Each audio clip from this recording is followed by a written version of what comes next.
All right, real quick, right as I started to record, I got two whumps on my phone. I want to see what they were, because these are the kind of messages I get. Daniel, do you or a loved one have a hernia mesh claim? Check now. And then this other one, crazy number 7782D24072 at jbiwqt.com. Come on, people. Get off these stupid automated things. What are we doing? This one says, Daniel, own, in big capital letters, because you don't own nothing. Home, Daniel, own a home for under 1K month. More details, http jbiwqt.com. Come on, you freaking morons. I don't want that stuff. I love people. Come on. I don't want your stupid offers. All right. But anyway, here's what I want to say. When you have, see, I got interrupted right when I wanted to start. Here's a weird thing. When you have been one with consciousness, things will happen in your everyday life. Like I have extra food that I don't want sitting around because I don't want to feel obligated to eat it all because I want to eat healthy foods. No one else around eats the healthy foods. So everyone else says, there's those in there that you need to eat up. There's those in there that you need to eat up. There's those in there that you need to eat up. And I'm like, I get stuff because it's healthy. And I want other people to try eating healthy. It's not like, oh, cool, he's eating healthy. That's a good thing. Let's have some sloppy joes and some sloppy stuff. You know, it's my own family. And I'm here because they need my help, not because I need any help. For instance, this message that says, own a home for under $1,000. I do own a home. The whole damn world is my home. And it is also home to everything else that lives here. Everyone who puts up a box and throws some dollars or some invisible digits at somebody and thinks they live in a box, that's actually nature on all four sides, and you're in your little box, scared of the world that you're supposed to be getting to know. Now, you guys are the ones that are actually crazy, thinking if you're going to own a home for under $1,000, own a home, period. You don't own anything. And you'll see that someday when your mortgage closes or when you get old, and you'll be like, what was it all for? I've already done that. Now, Dan's not going to do that. So I got interrupted by those calls, so now I'm back to the original subject that I wanted to say when I started recording. It's actually quite hard to say, but it'll be seemingly easy because it'll just come right off my mouth. I ate too much, so therefore it made me tired. So my body was feeling sluggish. So I laid down to meditate it out. Well, I sat up to meditate my stomach to get calm, and then I laid back and fell asleep for like 3 hours. And when I woke up, this is hard to explain, but like I said, I'm going to try to get it to just ramble up. I woke up in the dark, complete dark, and because I have my everyday people thoughts, I thought to reach over and grab my phone, and because we're used to our body, we're used to our just normal movements that our bodies do. They just have memory as it is. So I picked up my phone. And as I'm walking back, it's this uneasy feeling in the dark. And it's not because you're scared of the dark at all. It's because you know that there are things in the dark that come out more in the dark that are predators. Not to people, but just in general. The night has things that come out in the dark to hunt at night. And because I've been so much one with all things, I don't see myself as just a human being. So I see that and feel that energy of that predatory nature at night. It doesn't spook me at all, but I feel it. So then I go in and I grab a couple of drinks and I come back out into the dark to sit in the field for a little bit and before I go sit and meditate. And when you walk out, or when I walked out, it just felt like, I don't know how to really say it, like all the bugs, all the things that are at night. Like, if I didn't cellularly recommend or cellularly recognize my own body, I would feel like one with the night. And a lot of people do know what I mean when I say feel like one with the night. A lot of people come to life when it's nighttime. I do too, but I'm also completely alive all the time during the daytime. So sometimes there becomes a inner fear, not a personal fear. I'm not really afraid of anything at all.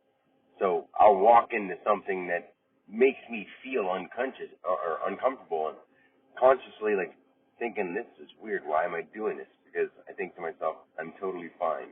And if I was really in danger, I would know. So there's this odd feeling of the energy in the room, the energy in the air, the energy of even the animals and the predators that are around. So it's not just I get the feeling of a shady person around me. I just get the feeling of the energy of all the beings in my area, which is pretty awesome. But when I feel that spook inside, I think like, I'm not scared. Why do I feel a spook? But then as a human being, I think, because you're a human being, feeling the oneness of all the predatory nature at night, but that's just normal, and a lot of people don't know that's why they feel scared of the dark, because they are one with all of it, and there's just more at night that you don't see, so it triggers a I don't know what's there kind of thing, and it's just normal. But with mine, it's not like, oh no, something's going to get me. It's more like I feel all the things out there that are looking for something, and I feel all the things out there that are hiding from something. And I feel other things out there that are just wanting to go to sleep at night and not have to worry about being attacked by a predator. Like, if you're a bug or a small creature at night and you hear noises walking in the woods or something, you feel a fear. But bugs and animals do sense differently and see differently and everything like that. But human beings have that sense recognition of what if, because we think deeper and we think more. A lot of animals and bugs are just one-track minds so much they're doing what they do, and if they get attacked while they're doing what they do, they almost don't even notice it until that moment. We're the only people who walk around totally scared of things that could happen, might happen, and that never will happen. Of course, sometimes things could happen, and we have a reason to think about that. But we have to learn how to analyze our own mind and see what makes sense as a human being and see what doesn't make sense. And eventually we'll all do that. But I thought that would be an interesting thing to bring up, that the feeling at night, like when I fell asleep unintentionally because I ate too much, and I only ate too much because I didn't want to have all the stuff sitting there and people telling me it was going bad. So I was like, you know what, I'll eat it all right now. They all went out to, one of my aunts had a family get-together, and I want to go to family get-togethers, but I know people aren't interested in hearing about me. They're not interested in hearing about what's really happening now, what's really been always happening in the world. They're interested in, if they even knew me, they'd want to hear about a Dan that they've heard of 20 years ago, or, they may have seen me a few times, but they still have always associated me with Danny Boy, and remember when you did this, and the thoughts they have of me are just through the grapevine information they've heard over the years. So they're like, oh yeah, Dan, he does this stuff. Oh yeah, Dan, he had a bread rock. Oh yeah, Dan, he has a bunch of kids. And they're not realizing that all those situations have escalated and changed and have nothing to do with what they were, the way that they associate them with me. The kids aren't around.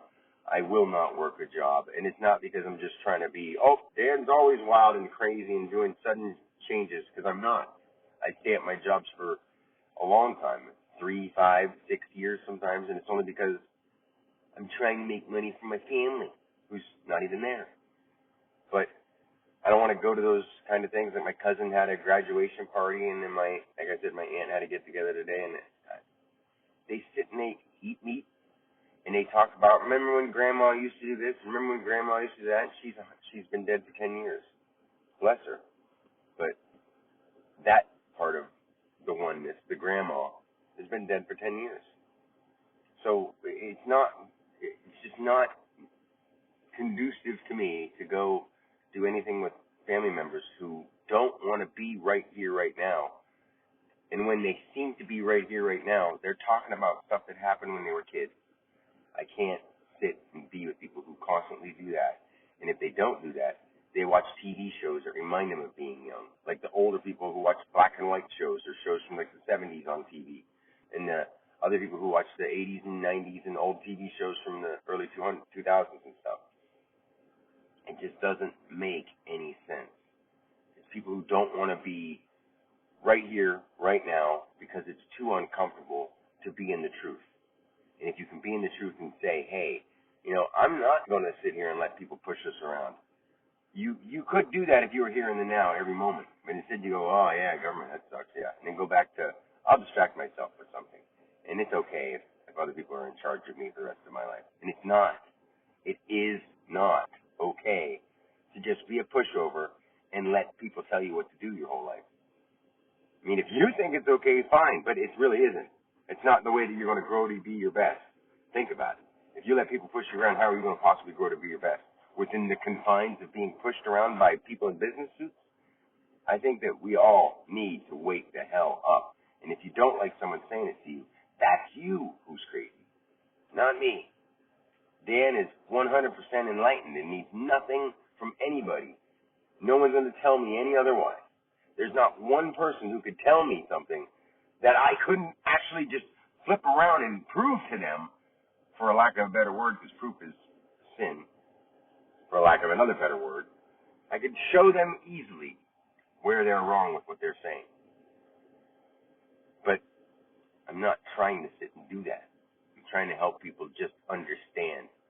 And if they are smart enough, they won't be searching their mind for things to disagree with it. They'll understand that you can't disagree unless you just go, well, in my opinion, it's okay to have people ruling us. That's an opinion, and it's not okay. It's okay to have an opinion, and it's okay for that opinion to be wrong, but that is not the truth. It's not okay to have other people tell you what to do or have other people take care of you for your whole life without learning on your own to be self-sufficient. So I started off with a weird thing about the calls that, or the messages or whatever, the text messages I got right when I picked up my phone. It's 12:30 at night. Why am I getting 2 messages in a row about own your own home or hemorrhoid mesh or hernia mesh? Come on. But anyway, I love you guys, and I'm just trying to make a little bit of sense so you can relate to what it's like to feel the oneness, and so you can also see the truth of what's going on in our world. Yes, it's amazing and fantastical and all full of fantasy, but it's also got a conscious side that is right here